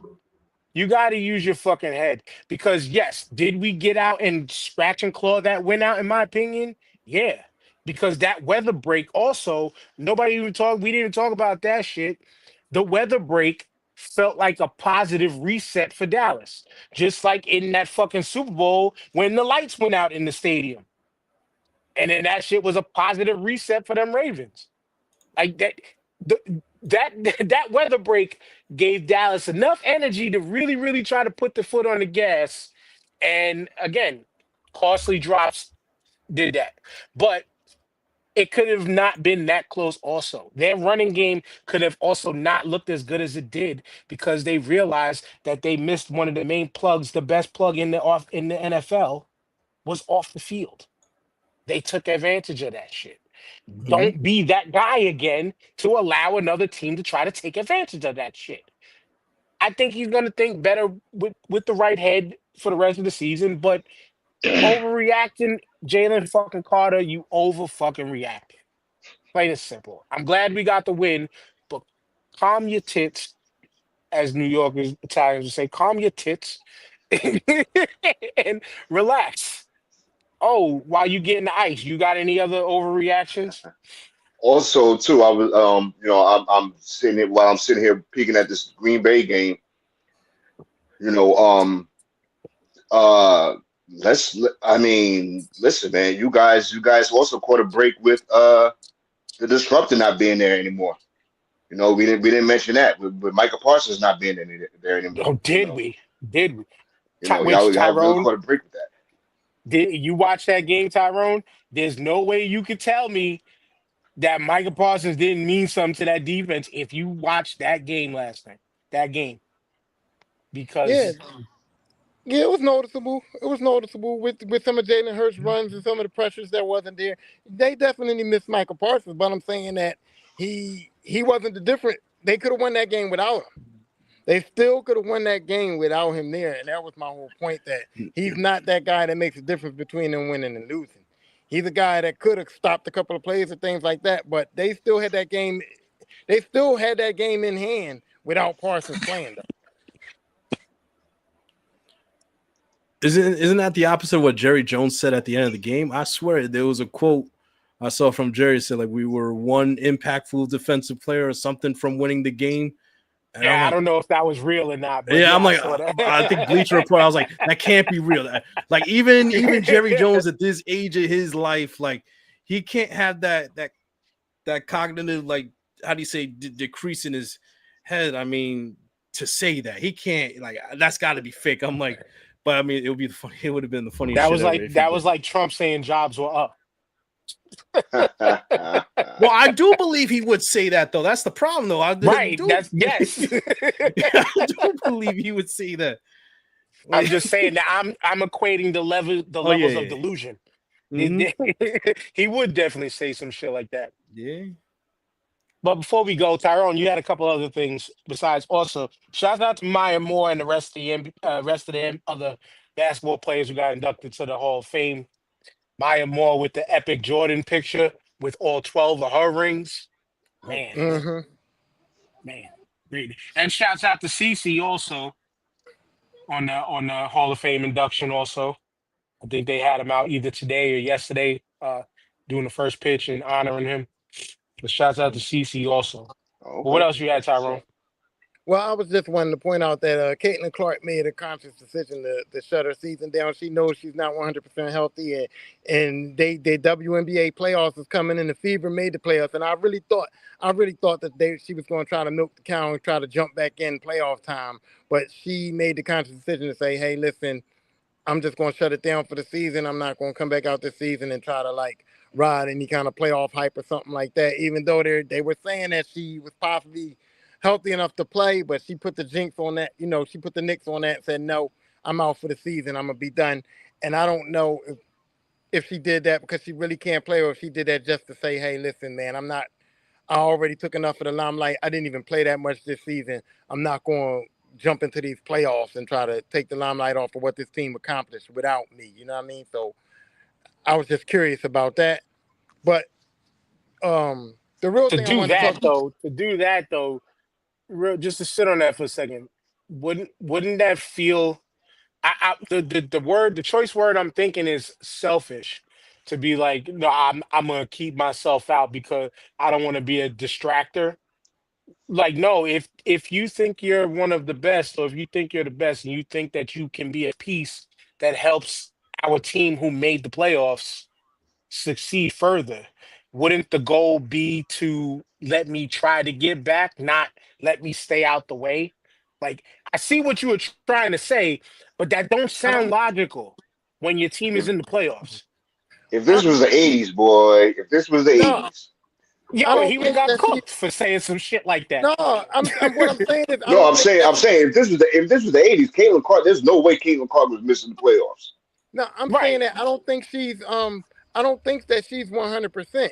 They were saying that she might be Yeah, good yeah, enough to yeah. come back to playoffs. I'm saying that I don't think she's 100%, and to just be like, oh, I'm just going to try to play for the playoffs and with everything that they're saying about her, if she came out there and she didn't play well, it was going to look negative on the whole situation. And I think that she's just saying, like, look, I'm not 100%, and I'm not even going to come out there and try to give it a go because all the attention or everything, you know how it is. The media frenzy is No, going to be but back on I her. was just I was sitting on the extra shit you said. That's what I was like, the extra Well, shit. I agree. Yeah, if you know you're not 100%, you don't yeah, go. I don't I think she's mean, 100%. especially in today's sports, you don't go. And so I think to me, it's like almost unselfish because, a lot of people would have been like, yo, I'm good enough to play, and would have jumped out there because of the hype and the hoopla and all that stuff. And because the team made the playoffs without her really playing that much. And, if you jump out there and try to make an impact, but I think that she really thought, like, I'm not 100%, and I'm probably going to hurt this team more than I'm going to help them. And the attention and the media frenzy is going to be all about me, when the real reality is this team played very well and hustled very hard to get to the playoffs without her. And Right. so, That's the part right there that is just like, nah, fuck all of that media shit. That's the conversation for us type shit. Fuck all of that. No, you ain't 100% and you know you can't go. Yeah, it is smart to stay out the way. Not thinking the other shit. Not thinking the other shit. That's all I was trying to point out. I get it. But the real thing I wanted to talk about was, okay, so Clarissa Shields did all of that talking about Layla Ali, and it went on way too long than it should have. And she got $15 million for Layla, and all of that talk was out there. And now she can't fight Serrano because she says she ain't going down to 147. She can't fight Katie Taylor because she says she ain't going down to 154, right? Well, now Shadeja Green has publicly said, I'll fight Clarissa at any weight. Any weight she wants, I'll rumble her. Any weight she wants, anytime she wants, I will take that fight. Clarissa has been on record saying that she'll beat that girl's ass and all that. MVP has had an all-women's card and has got them the biggest person in women's boxing, right? So if you can negate and do all that talking and doing all that managing to get $15 million for Layla, and MVP is getting out the biggest purses in women's boxing and had an all-women's card, why this fight ain't made? I want to know. Who's stepping up to take it? What you Promoter mean? wise. That M- group is that group is step MVP. that that group is stepping up to put this fight on. Shadeja is represented by MVP. We're represented by Jake Paul. She ain't out here just saying that she'll fight her at any weight for nothing, bro. They trying to get in that ring. That's about that. They about their business. MVP is. Well, then it's on Clarissa. Then it's on Clarissa. No. It is. Yeah. But Okay. what I'm saying is, she hustled hard. She hustled hard. She was out there hustling hard to get $15 million for Layla Ali. And now that Shadeja said that, I'm saying, why the ball not moving, bro? Because she don't want to fuck with Jake Paul. I mean, is she standing on business, or I mean, Come on, man. I don't know. That's not standing on business, because Jake Paul's about business, man. He had an all-women's card. He got his 2 boxes, the biggest purse that women boxers ever got in history. So even if she don't like Jake Paul, if MVP's trying to promote a fight, bro, you get on that. If you talking about your bread and you can beat her ass, you jump on that. So this runs exactly with your logic. Is fuck my morals. I'm gonna do something strange for a piece of change. Yes, 100%. That is, well, yeah, right. You stayed on the island with that one, boy. I mean, No. listen. But let's be honest, right? Brett, if you haven't been listening to us, this has been a long-standing argument between all of us. Some of us have morals. Tyrone is down to do something strange for a piece of change. No, but All the let's time. hold on. But let's be clear though. Let's be clear. Be clear. Whatever beef she has with Jake Paul, right? These are facts. Jake Paul put on an all-women's card for women's boxing. That was a great card, Yes. great fight on Netflix. That's facts. Facts. It was entertaining. Serrano and Katie Taylor got paid the biggest purses in women's boxing history, bigger than any money Clarissa ever made, right? Facts. Jake Paul don't really got no beef with her. She just don't like the fact that he's saying his fighters are better than her. And now he's got his fighter out here promoting the fact that she feels like she's better than her and she'll rumble her at any weight, right? So where's the downfall in Clarissa saying, hey, we might get another all-women's card. I'm going to make the most money I ever made in my life, and I'm gonna shut Jake Paul up. Where's the moral victory in not doing it? She's gonna make more money than she ever made. She's gonna possibly get another all-women's card, which is gonna promote the sport of women's boxing. And since she says she can beat Shadace's ass, she's gonna win. So what moral compass does she have to say, oh, I morally don't like Jake Paul, so I'm not gonna do it?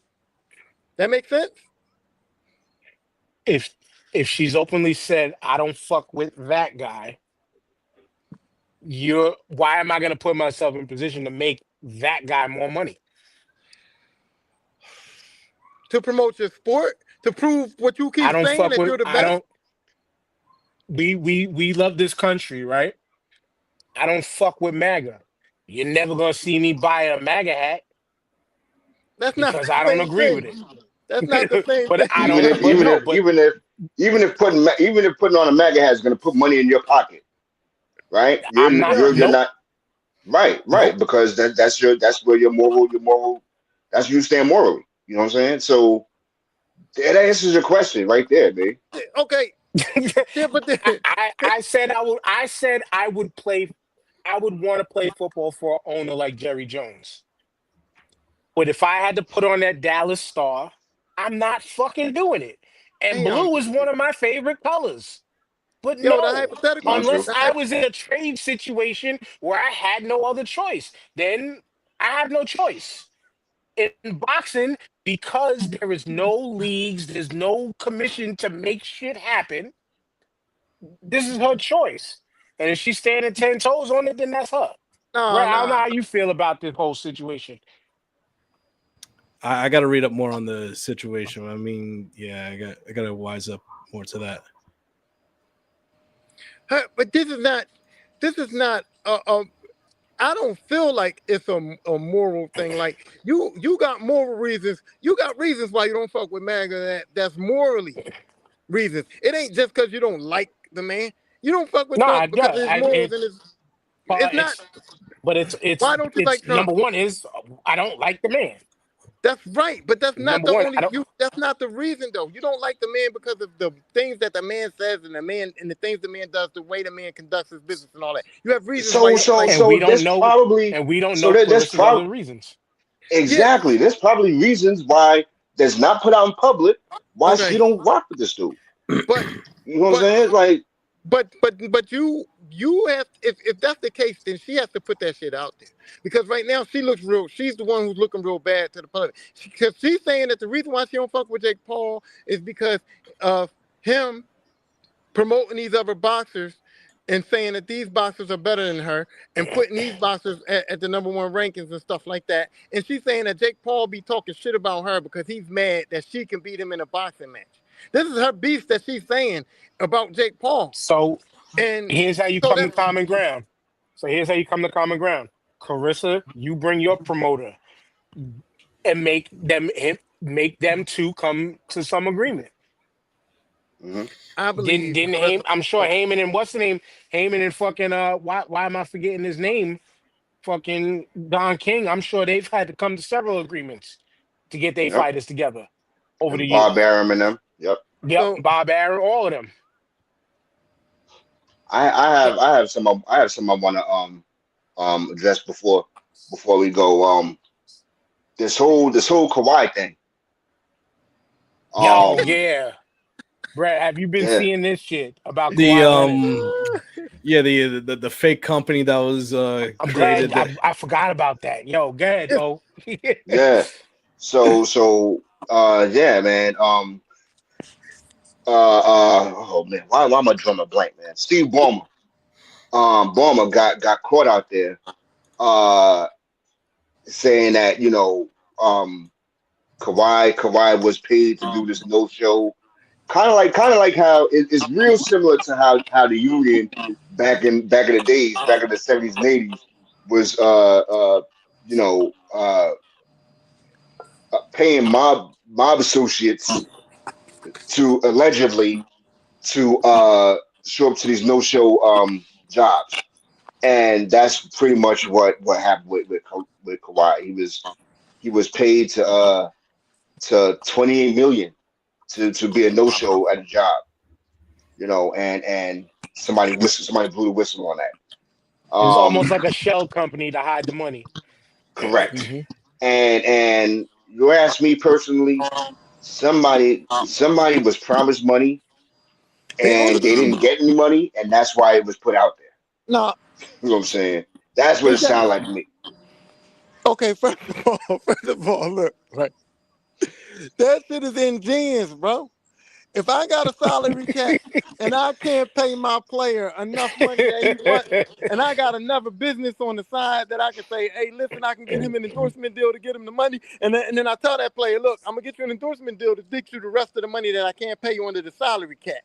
But you ain't gotta do shit. Why wouldn't I do that? Because That it's is no way. illegal. Because it's illegal. Fuck, I don't give a I, fuck, bro. Listen, catch me I if you mean, can. Brett, I'm the though. gingerbread man, right? And guess But what? You Brett, gotta prove it.